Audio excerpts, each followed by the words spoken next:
On passe direct au premier conseil, utilise ChatGPT pour rédiger ton auto-évaluation. Dans n'importe quelle entreprise, il faut faire des bilans de performance et franchement, personne n'a envie de trouver des façons originales de se vanter de ses petites réussites. Donc, tu peux utiliser ce prompt pour régler ça sans douleur. C'est le prompt le plus long de la vidéo, donc je ne vais pas le lire ligne par ligne. Laisse-moi t'expliquer pourquoi il est si magique. D'abord, nos performances sont évaluées selon des critères propres à chaque boîte, comme la résolution de problèmes, l'exécution, le leadership intellectuel, etc. Donc, en fournissant à ChatGPT la définition de ces critères ainsi que ce qu'on a accompli, on obtient un résultat parfaitement personnalisé. Évidemment, il ne s'agit pas de ne rien faire du tout.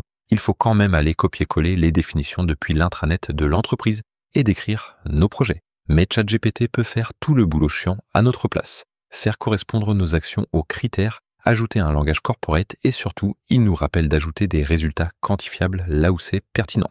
Le deuxième conseil s'adresse aux nouveaux arrivants. Quand tu commences un nouveau boulot, il faut impressionner ton manager avec un vrai plan d'intégration et te mettre rapidement dans le bain. On peut demander à ChatGPT: depuis 20 ans, tu es un manager qui aide les nouveaux à s'adapter le plus vite possible à leur nouveau rôle. Par exemple, je viens de devenir account manager grand compte dans une équipe de vente et mon KPI, c'est de générer 10 millions de dollars de chiffre d'affaires en un trimestre. Tu demandes à ChatGPT de te créer un plan d'intégration sur 30, 60 et 90 jours selon la méthode SMART. Tu veux un objectif précis pour chaque étape avec des indicateurs mesurables pour évaluer objectivement tes résultats.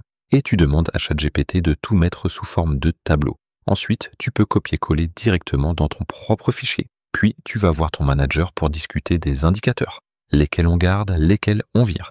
Il va être bluffé par ton sérieux. Peu importe ton équipe ou ton poste, tu finiras toujours par devoir gérer un projet un jour.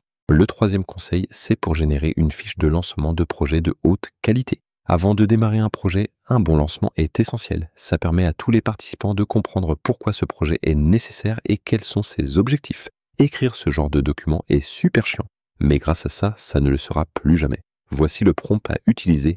En tant que chef de projet senior avec plus de 20 ans d'expérience, rédige une fiche de lancement pour un événement en ligne interdépartement, dont l'objectif est d'aider Apple à acquérir de nouveaux clients publicitaires. La fiche doit contenir 4 parties. Le contexte pour poser la scène, les objectifs du projet et les indicateurs de réussite, la timeline des grandes étapes, début de la planification, date du lancement de l'événement, etc. La cible qu'on souhaite atteindre. La fiche doit être concise, directe et rédigée avec un niveau de langage accessible à un collégien. Là encore, ça ne veut pas dire qu'on ne fait rien. Tu dois quand même comprendre pourquoi tu fais ce projet et avoir quelques infos de base. Mais ChatGPT va faire le plus dur, transformer une idée floue en un plan clair et structuré. Le prochain conseil, il est incroyable. Demandez à ChatGPT d'analyser des retours. Que tu traites des retours d'utilisateurs sur un produit ou des feedbacks après un événement en interne, tu peux laisser ChatGPT faire le plus gros du travail. Par exemple, je viens de terminer une campagne pour des clients publicitaires. Voici tous les retours qu'on a collectés dans notre enquête post-événement. Avant, il fallait tout analyser à la main, puis classer les retours selon les équipes concernées, puis tirer les points clés à retenir. Maintenant, je peux juste demander ça. À partir de ces retours clients, résume les enseignements immédiatement exploitables pour que l'équipe améliore les futurs projets. Tes analyses doivent inclure les points faibles et des suggestions. Classe-les par ordre de priorité en fonction de leur fréquence, de leur impact et de leur faisabilité. Puis répartis les recommandations par équipe, vente, marketing et produit. Ensuite, je colle tous les retours clients et ChatGPT transforme tout ça en véritable connaissance exploitable, tout en indiquant quelle équipe doit suivre chaque point. Si je veux aller encore plus loin, je peux ajouter un prompt du type « Associe chaque retour à l'équipe concernée ». Et là, j'obtiens un résultat directement copiable dans les tableaux de suivi de chaque équipe.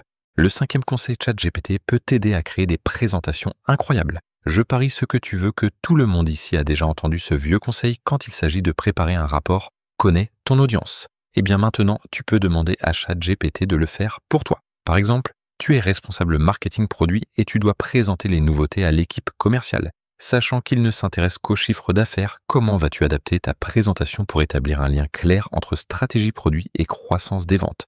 Ta mission génère 3 idées percutantes, concrètes, créatives pour rendre ta présentation plus engageante pour l'équipe commerciale. Priorité aux conseils inattendus et originaux. Illustre-les avec des exemples concrets et bien détaillés. Ce prompt est super utile car les meilleures présentations sont celles qui font le pont entre ce que tu veux dire et ce que ton public veut entendre. Petit bonus, si tu dois faire une présentation à des dirigeants, utilise ce prompt. Tu dois présenter le projet de ton équipe au comité de direction lors de la prochaine réunion. Ils ne sont pas familiers avec le projet et tu crains qu'ils décrochent. Propose-moi 5 idées pour rendre cette présentation de 10 minutes intéressante, pertinente et percutante pour eux. Encore une fois, privilégie des approches originales et non conventionnelles avec des exemples concrets et riches en détails. Ces conseils sont tous top, mais mon préféré reste le premier. Commencez par une question qui interpelle. Par exemple, saviez-vous que 75% des clients sont prêts à payer plus cher pour une meilleure expérience client? C'est exactement ce que notre projet veut exploiter. Et je te jure que ton directeur, rien qu'en entendant ça, il sera direct en alerte. En parlant de directeur, il vient de poster un article sur LinkedIn. Bref, je vais lui lécher les bottes. Enfin non, je veux dire, je vais être un bon collègue, mais je sais que si je me contente de repartager bêtement son post, mon audience ne cliquera jamais dessus, parce que ça sent trop l'autopromo. Heureusement, j'ai le 6e prompt pour m'aider à écrire une bonne accroche de partage. Tu es social media manager et on te demande de repartager un long post. Mais tu remarques que la plupart des gens ne cliquent pas sur ce type de contenu ni sur les liens. Alors, sois créatif. Résume ce long article en une version courte, percutante et pleine de valeur qui en capture l'essence et apporte un bénéfice immédiat à ton audience. Ensuite, tu colles le texte original dans ChatGPT, puis ajuste un peu la réponse de ChatGPT, poste sur ton LinkedIn et tu auras des interactions. Franchement, c'est bien plus efficace que de balancer un lien sec sans contexte. Le 7e conseil ChatGPT s'adresse aux stagiaires qui cherchent un poste à plein temps. En tant que stagiaire, ce qui compte le plus, ce n'est pas forcément ce que tu as fait parce qu'en vrai, tu as peu d'expérience. Ce qui compte, c'est ton attitude au travail et ton éthique professionnelle. Alors voilà ce qu'on peut faire. Tu es stagiaire chez Apple dans l'équipe audio. Tu assistes les employés à temps plein et tu t'occupes de certaines tâches de base. Tu veux décrocher un poste en CDI. Demande à ChatGPT de te créer un plan d'évolution personnelle sur 30, 60 et 90 jours basé sur la méthode SMART. Partage ta démarche et associe à chaque étape ou objectif un indicateur mesurable. C'est une super manière de prouver concrètement ton sérieux et ton implication. Par exemple, au lieu de dire « j'ai aidé sur ce projet » ou « j'ai suivi une formation », tu peux dire « j'ai rédigé 5 manuels utilisateurs » ou « j'ai assisté à 90% des formations non obligatoires ». Le 8e conseil d'efficacité avec ChatGPT est souvent sous-estimé, l'utiliser pour organiser des activités de team building.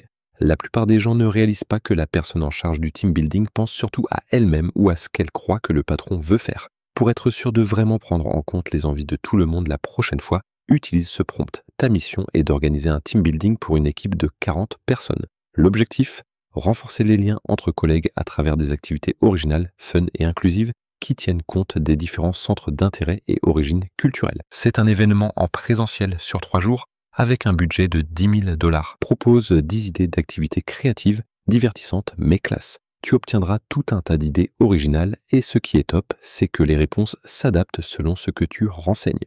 Par exemple, si tu changes 40 personnes en 1000 personnes et le budget en 100 000 $, d'un coup, tu te retrouves avec un événement énorme à organiser. Voilà, à toi de jouer et n'hésite pas à récupérer ton cadeau en description et sinon on se retrouve dans une prochaine vidéo. Prends soin de toi.